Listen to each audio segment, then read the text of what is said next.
Thierno Alassane Sall attaqué jàpp na ni mbir yi amul transparence Guy Marius Sagna également est-ce que mën nga ñëwaat bu baax si il faudrait que nga patiente te déglu ma bu baax waxoon naa ko fedd ma waxaat ko fii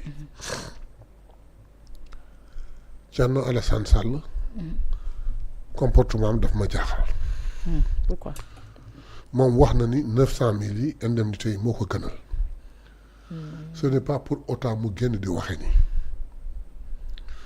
commission de contrôle de la comptabilité de l'Assemblée nationale ci commission boobu la bokk ça lui donne le droit bu demoon ci questeur bi laajte li mu doy mu jox ko tous les éléments nécessaires il est député il peut demander une audience au président de l'Assemblée nationale ni ko lii laa bëgg xam dama bëgg communiquer il est tenu mu jox ko tous les éléments yi mu soxla donc génn leeral taxu jóg mais yàq ko tax a jóg Guy Marius Sagna n'a pas besoin de véhicule parce qu'il en a une qu'on lui a acheté il y a pas très longtemps avec mérite nag c'est un grand mérite ensuite moom am na ay indemnités yu ko permettre mu nekk à l'aise kan Guy oui mais ce n'est pas parce que am na véhicule am na ay indemnités yu ko topp yu ko tax mu nekk à l'aise mais il pense à ses 100 collègues qui habitent très loin qui ont des problèmes de déplacement lui même s'il n'avait pas de véhicule de Dakar le BRT peut l'amener un taxi peut l'amener celui qui est à Saraya à Salamata à Goudiri à Kédougou bu war a ñëw ak di dellu lu koy indi transport en commun yi rafet na pour un élu au suffrage universel chaque fois ba assemblée amee ba léegi député dafay am oto. mosul jur coow. man je me rappelle mais bi lu tax mu bu jur coow nag yéen fi ñu ko wax ci moo tax consulat bi ñu nekkee xale ñun. bu nu masaan ñëw suñu koñ à Saint-Louis. rue Léonard Sadaka am na benn idée boo xam bu masaan ñëw dañ naan député bi ñëw na tout le monde ko idée en ce temps là voiture de luxe la woon ñëpp le président de la République dañ ko nommé au suffrage universel jox ko oto dëkkal ko. habillé ko. je sais pas nourrir blanchi et consort garde corps yëpp mais c'est un mérite il doit faire son travail jox ko tous les moyens avion de commandement ay nommé premier ministre DG directeur mais ñooñu ñëpp dañ leen nommé ils ont des véhicules de fonction le député ëpp leen li mu war a def pourquoi le député ne peut pas avoir de véhicule il doit avoir un très bon véhicule bu bakkate sax ba pare il devrait même être logé léegi nag revenons-en au véhicule maa ngi lay wax léegi ni la député yi dañu mas a am oto c'est dans la dernière phase de Macky Sall boo trouver un moyen pour que Assemblée nationale du jël ay oto doté ko député yi il a préféré leur donner une indemnité de 900 000 francs par mois maa ngi wax ak askan bi au temps de Macky Sall à la 14e législature député yi amuñu oto mais kenn ku ne da nga doon am 900 000 francs par mois ñu ñëw 15e législature du dissoudre assemblée après 2 ans 15e législature bi ñëw le président de l'Assemblée nationale wax ni il veut faire de cette législature la meilleure de tous les temps il veut mettre les députés dans les meilleures conditions pour accomplir cette mission li mu def ci biir assemblée leur bien-être li mu def ci assemblée en leur dotant de de tablettes li mu def à l'assemblée ci réformer lu bare jusqu'au statut du personnel def fa une certaine comptabilité lu amul woon def fa benn kii buy toppatoo ay marché def ci commission de contrôle def yëpp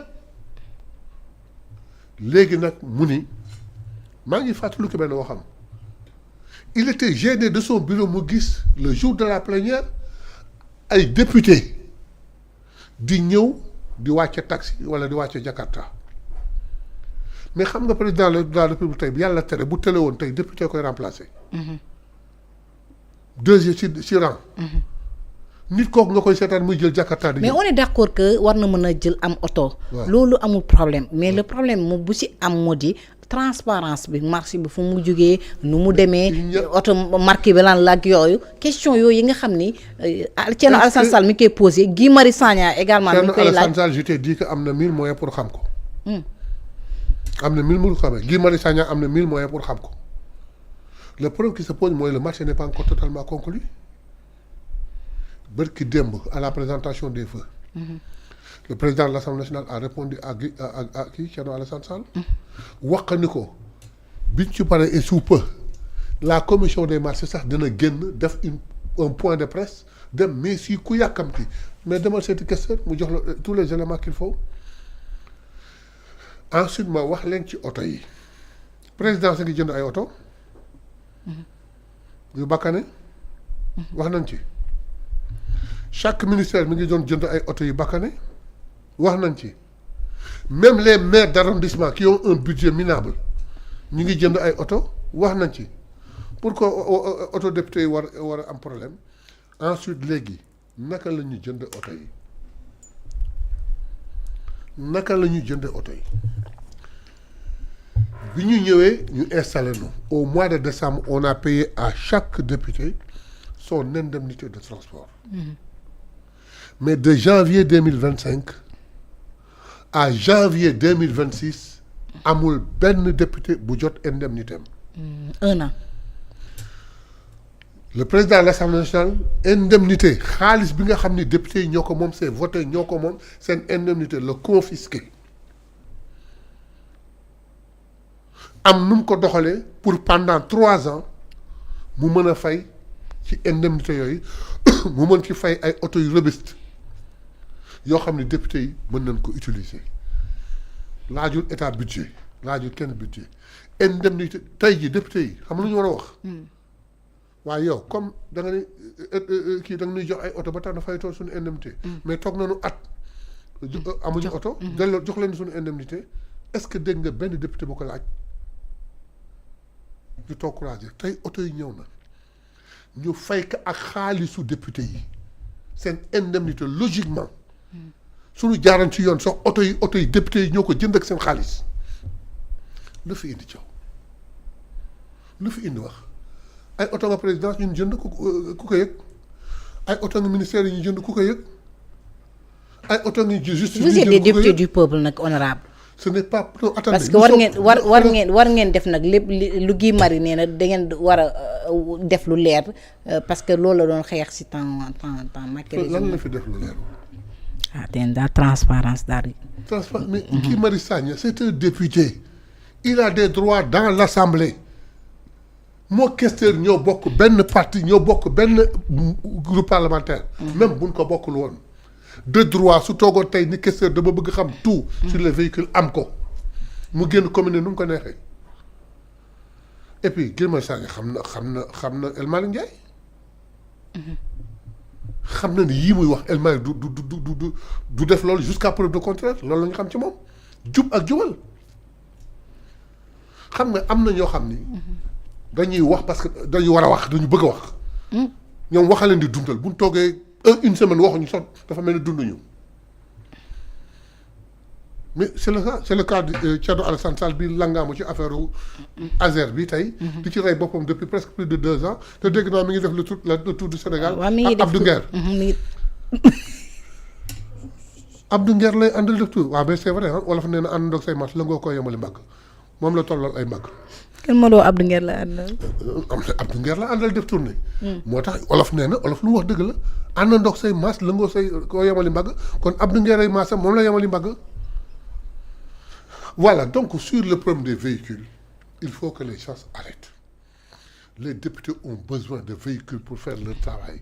ñoo ëpp liggéey nag ci administration bi li ñuy liggéey kenn du ko liggéey ñun député yii. du ñu député yu jëkk yi. mais yéen a waxoon yéen fi woote jubal jubbanti loolu moo tax nag Guy Marius nee na il faut ngeen di dawal li nga xam ne. mais ci jubal jubanti. bi président jëlee oto lu tax wax ko xanaa président bokkul ci jubal jubanti.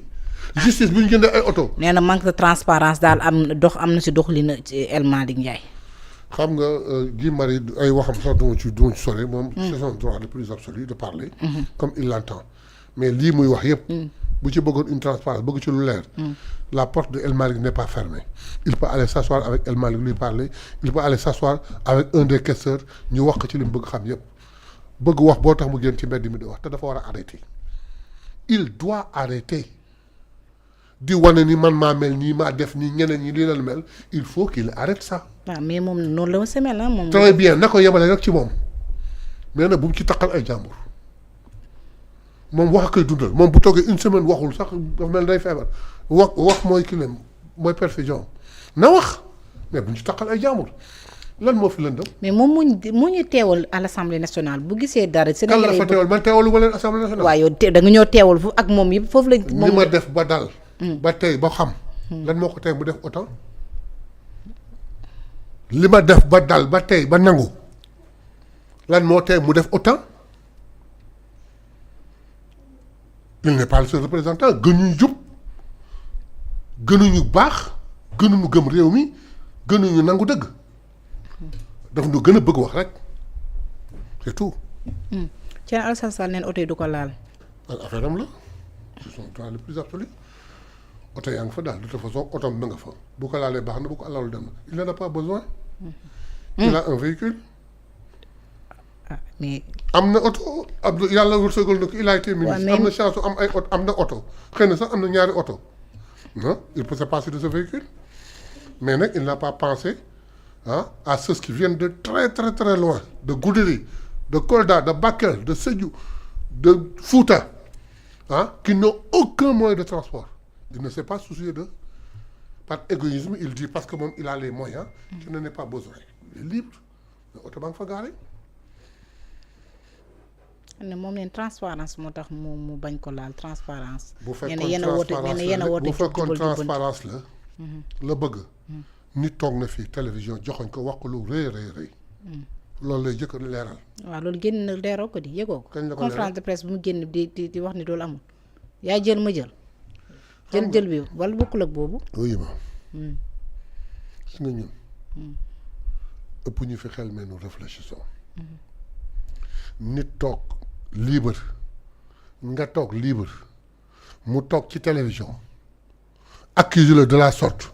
ba pare ni la booy wax may toj kaas yi